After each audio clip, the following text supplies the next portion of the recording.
Welcome back to the Ready Room. I'm your host, Brittany Maclean Campbell, and somehow we're already at the end of August. I don't know how we got here, but that does mean we're wrapping up the swimming season, which is insane. Last week, the juniors got things wrapped at the Junior Pan Packs in Vancouver. They finished up last Friday, and we're gearing up now for the Para Pan Packs. They're going to start this Friday.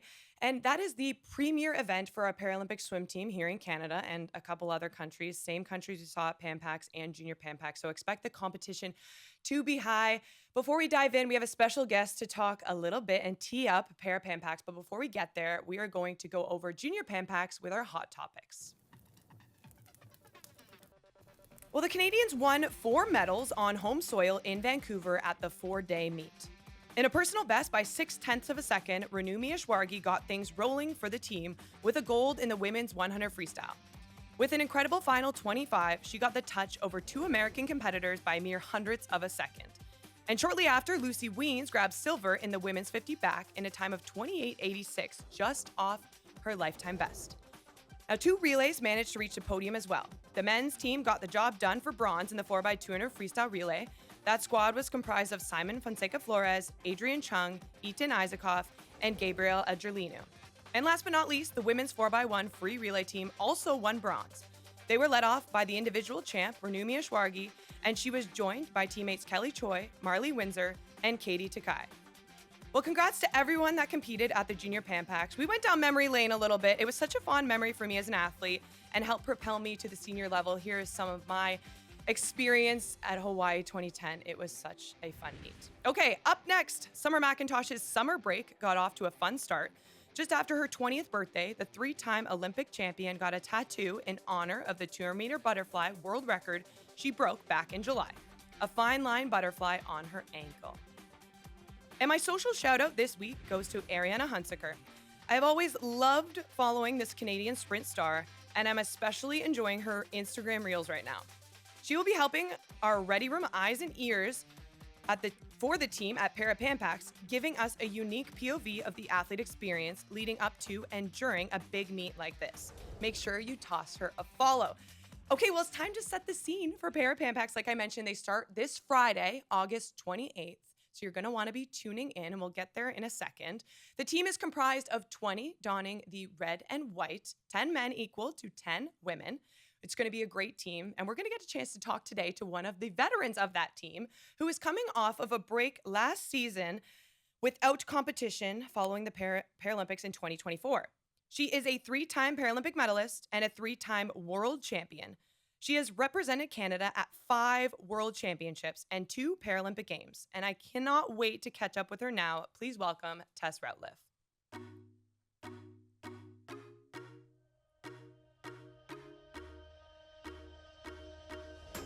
Tess, it's so good to see you. Thanks for coming on the show. Thank you for having me. Okay, first of all, I have to ask, how is the California sunshine treating you? The sunshine is absolutely amazing. We were getting a little chilly in Vancouver, so it's very nice to have a little bit of sun now. Which is perfect. Okay, so you got to go to the comp pool this morning. You are in Yeah, Walnut, California. We just briefly chatted that you've never been there before. What were the vibes no. like on the pool deck? How was the facility? The pool deck was great. I think it's a really pretty pool. Like it's definitely gonna be fun. The sun was great. Most of the countries were already there, so that was good. We got to see a few of our people, and no, it was great. And you said it off the top. You came from Vancouver. It was like a kind of partial staging camp in a couple locations. So the team all gathered in Vancouver before you all headed to California just yesterday. I wanted to ask about that camp in Vancouver. Any fond memories? Were you able to just get a socialization with some of your friends you don't get to see too often? Yeah, I mean, it was definitely fun, and it was actually nice because, again, like we said, like I didn't go on the team last year. I took that year off, and so some of the new people I'm getting to get to know better, and some of them were in Paris, but we had our head down in Paris, so it's now nice to be on a team and get to hang out with them and get to know our new people. I totally agree. That's one of my favorite parts about those like early days is that bonding and like introducing yourself. I actually typically Pan Packs and Para Pan Packs, there's a bit of a bigger roster. So you have a bigger Yeah. squad and there's some people you haven't met before. So I love hearing that you're starting to reconnect with old friends and connect with new friends. You mentioned your year off from swimming last year. So I did want to start there quickly if you're able to talk me through the decision to take the year off and how you feel now coming back. Yeah, I mean, I think it's exactly what I needed, and I'm so happy and grateful that I was able to do it because like I just said, like I had my head down in Paris and I don't think it was always a good thing. I think I was a little bit too um focused on the outcomes and not really about the experience. And so coming off of that was really hard.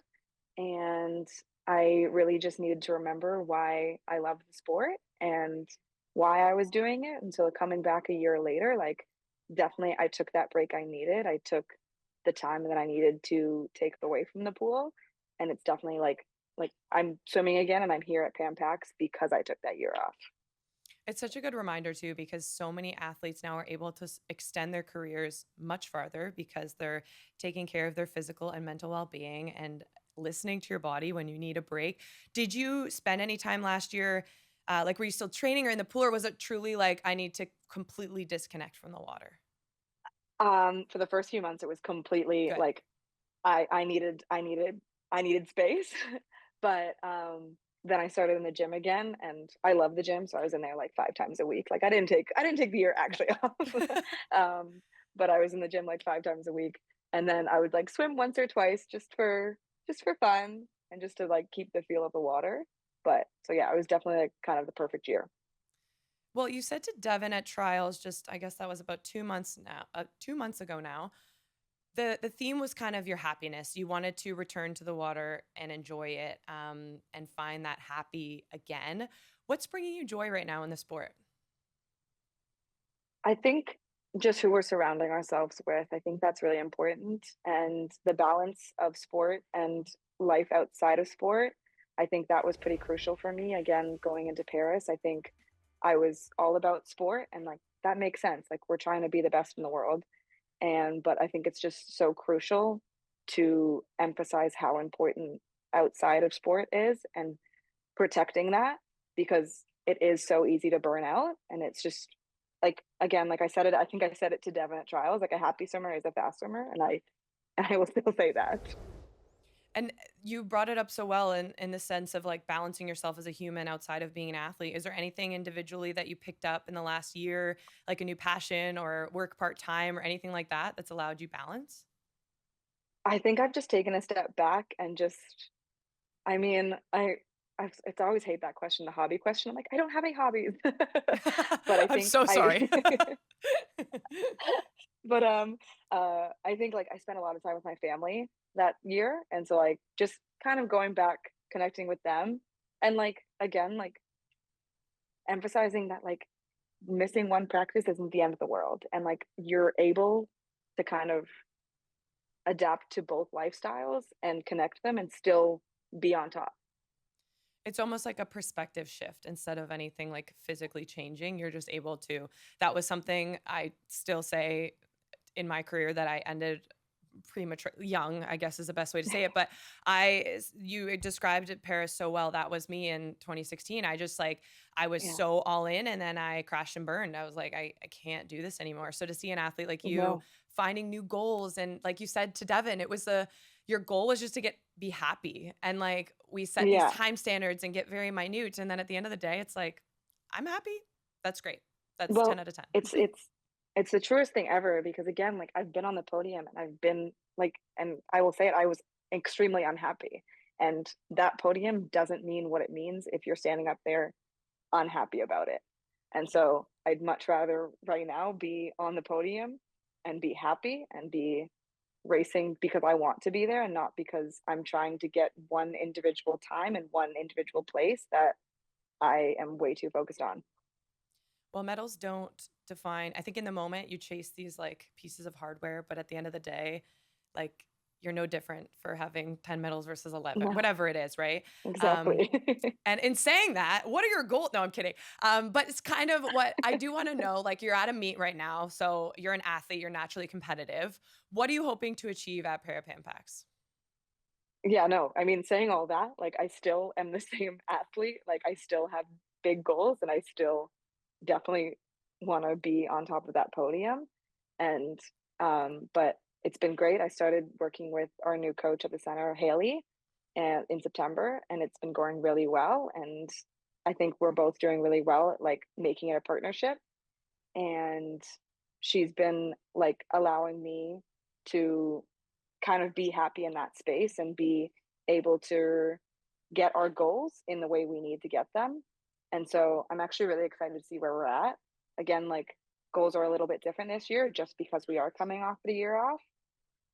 And so we've slowly been progressing those times since we got back in the water. Trials were really close to some of my Paris times, which was great. And so I think we're just slowly going to inch those times a bit more.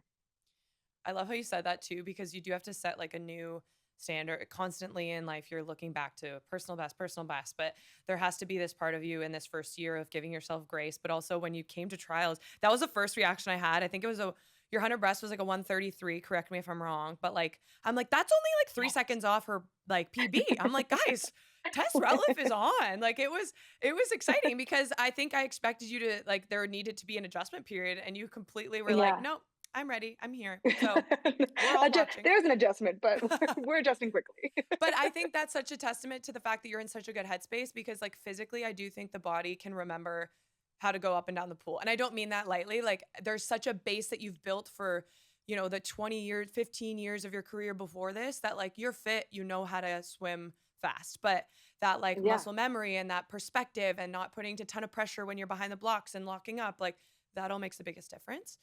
And I think even just like being able to train and like train with this mindset, like we've been going into this whole year, like every time we're just like, we're gonna do what we're gonna do. We're gonna work hard and we're gonna see what happens. And like just having like no pressure year, I think takes that weight off your shoulders and you're able to swim fast because your body remembers and it's not being held down by the pressure.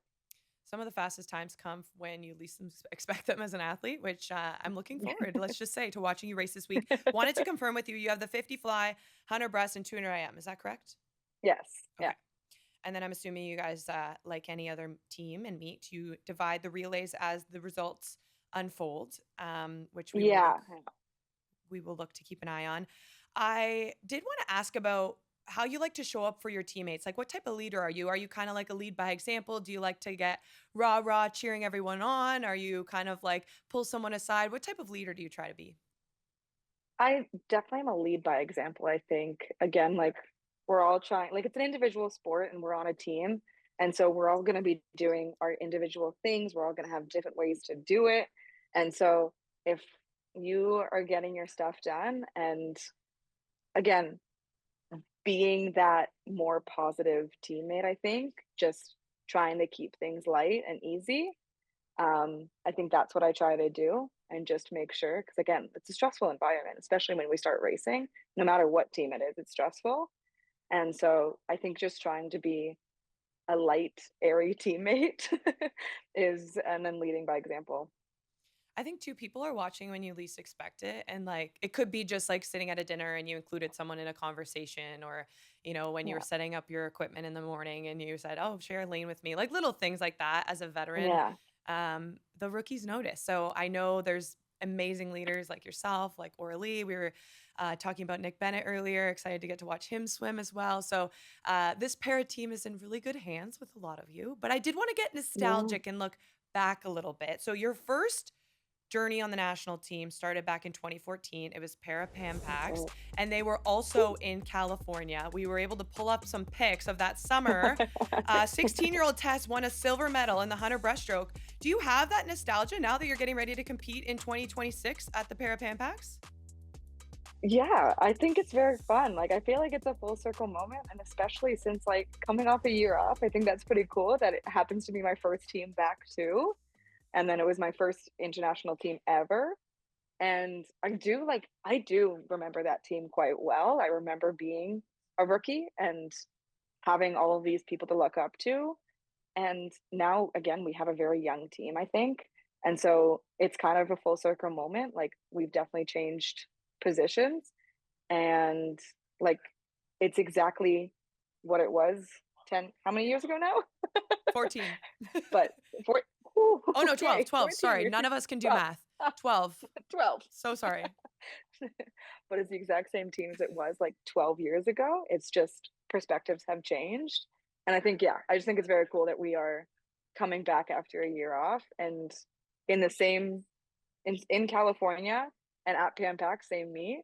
And we're able to kind of be in a different position and be a veteran on the team instead of the rookie. And we talked about perspective, but you have lived some life since that meet in 2014. You've seen highs and probably some of your biggest dreams that you could have never imagined have come true. And then you've also had some incredible challenges. When you took last year off, did you take any moments to kind of reflect on all you've achieved so far in the sport?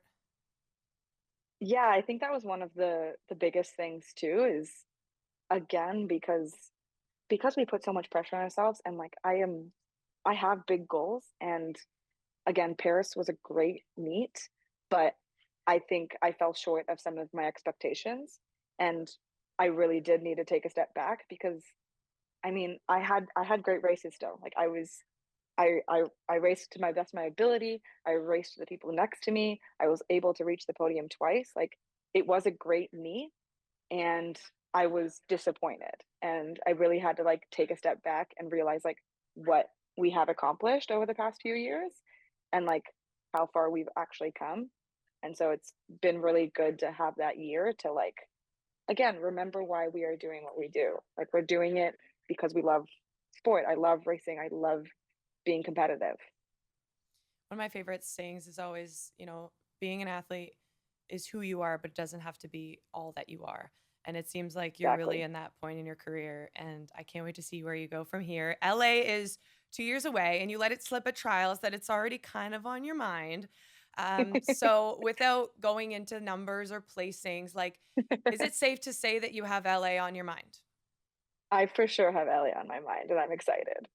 Perfect. So being in California now, are you getting any of that energy? We talked a lot about it when I was at Pan Pax, is like we're on the scene of the crime almost, like we're setting the tone 2 years away on US soil, getting to race them head to head. Like, how does that Yeah. feel? Um, I like it. Again, like I actually like a lot of my biggest competitors come from the United States, so it's actually really good to be at this meet right now and have them here because I get to kind of see where everyone's at, and it's a great opportunity to race and kind of get back to again. I've always said like I am a racer. Like I do well when there's someone next to me and I'm able to race them, and so it's gonna be fun to have that energy here and again see the people that I haven't seen since Paris. And yeah, I mean like it's been really fun to even be back on the team, but it does give me like I can't believe Paris was 2 years ago. That's that's wild to me. But the fact that LA is 2 years away gets me really excited. I think that's so great. And because you're here, I always make every athlete put their analyst cap on for a second. You've been surrounded by the team for the last couple days. I just wanted to ask if there's anyone that stood out from training or anyone you're really excited on the team to tease that you're looking forward to watching them race as well. Ooh. I mean there's always the tearjerker Nick Bennett. I love watching him race. Yeah, he gets the tears going Every always. time, every time. Um, but I think might be I think Jack. I haven't been able to see Jack race very often. And I like he's a really good like he trains really well and he's got a really good energy. I'm curious to see how he can do this meet. Oh, that's great. I love the shout outs. I always like, I know I'm sorry I put you on the spot, but I think it's fun too because half of what I try to do with this show is really like, why should everyone else be excited? And hearing you be excited about your teammates is like, yeah, I know. I'm excited too. I was Like, like, Jack who Gill am I is, gonna pick? yeah, he's on fire and he's swimming really well. So that is super great. Okay, my last full question for He's you. on fire and he's in med school right now. He No just did his way. MCATs. He just did his MCATs like last week. Oh my So goodness. yeah, Okay, Jack, he this is a is calling. We're going to have to get you on the ready room to chat about how you're balancing any of that. That's how you're insane. balancing MCATs and Pan Pacs. Yeah, what a Yeah, duo. Low I know. key, not low key, high key. Very impressed with you, Jack. So we'll chat with you another day. One of my favorite quotes that you said and articulated so well to so many people was back when you did the Make or Break doc in 2024 on CBC, which is such a great project. we're not inspiring because of our disabilities. We want to be known for the work we put in and the passion for the sport and our passion for the sport. And I mean, it was for part of a longer clip, which was so phenomenal. But it's such an important reminder, I feel, for every audience to really reflect on in your sentence, because it's like, yeah, I shouldn't be rewarded for waking up in the morning. Like, look at what I can do in the pool, how incredible it is that I do what I do. So I wanted to ask, in the lens of high performance, what excites you about what you still have left to achieve in your career? I honestly, like, I know we talk about being like an older athlete, and like sometimes it can be looked at like you're not going to be able to reach your like peak physical like times and like reach best times. But for me, like I honestly feel like I'm in probably like even going into Paris, I was in the best shape of my life. And right now I think I'm probably even better than I was in Paris. And so I think like as we get older and like as we become older on the team, it can be looked at as like a like you're not young and fresh. But I think again, like we've talked about, like I have such a different perspective this year, and like I've grown so much on the team, and like I'm just really excited to see how we can put I don't know how to say this. The pieces together. Yeah, like I'm just excited to see what we're able to do, and like I'm excited to see how we're going to be able to put all the pieces together, and like happiness, the best shape of my life, the year off, like how we're able to put that all together and race. I think I'm really excited for. If you can't tell, I'm very excited as well. Oh my goodness, I cannot wait to watch you race. With that, we are into our closing segment. So let's dive right into No Cap. Okay, this is where I get a chance to ask just like a genuine curious question off the top of my head. For you specifically, I had to pull into your athletic family. So, those who Yes. don't know, which you're living under a rock, but your sister Erin is a US Open champ in doubles tennis casually. I love watching your support for each other in your careers. She flew right away to the Paralympics to support you, and you've done the same for her. We just chatted. Hopefully, you're going to get a chance to head over to the US Open shortly after your season wraps. But I want to know who your dream doubles partner would be. Ooh. Oh my gosh. Is it bad if I don't say Aaron? Is it bad if Yeah, I we don't weren't say my expecting you to say your sister? sister. Your sister's, duh. Nah. No, no, not my sisters, because yeah, we'd fight too much on the court. Who would be my dream? Jenny. She is a doubles player, and she honestly, I've got to look up her last name for you. What is Jenny, we love you. We just have to remember what your last name is. I'm sure you're a Jenny? star. Jenny Brady. Okay, Jenny Jenny Brady. Brady would be my dream doubles player. She is honestly just the best vibes. She actually has a podcast with the WTA, and she is hilarious. And I think we'd have so much fun on the court. So Jenny Brady, she's my I doubles love partner. that. Do you Yeah. casually just head out and play tennis every once in a while, or not really? I do like once a year. I feel like when Erin comes back and we actually see each other, then like she'll take me out on the court and we'll hit a few balls and see. I've actually returned one of her serves, and that's probably one of my proudest moments. Wow. She may have Paralympic medals, but she can also return a serve from her sister. Not a big deal or Exactly. anything.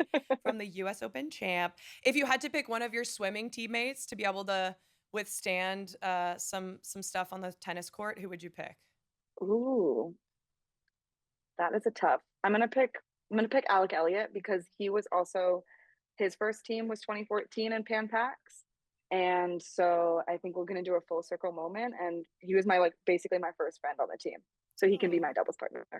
I love that. Okay, we started with you and your sisters would fight too much, and then we ended with a really sweet moment. So, with Exactly. that, I do want to remind our audience every session of the Parapan Packs will be streamed live on CBC Gem and CBCSports.ca. So it starts on Friday, and it's a 3-day meet going all the way till Sunday, which is fast for a meet. I feel like we're used to meets being long, but it's all the action, so you don't want to miss any of it. Prelims start at noon Eastern, and finals are at 8 p.m. Eastern. We have Devin Hu there in the mix zone, catching up with the athletes. So don't worry, there'll be a ton of coverage. And next week, we'll break it all down with Devin when he returns from California. So, Tess, thank you for your time and good luck this weekend. Thank you for having me. It was great to see you.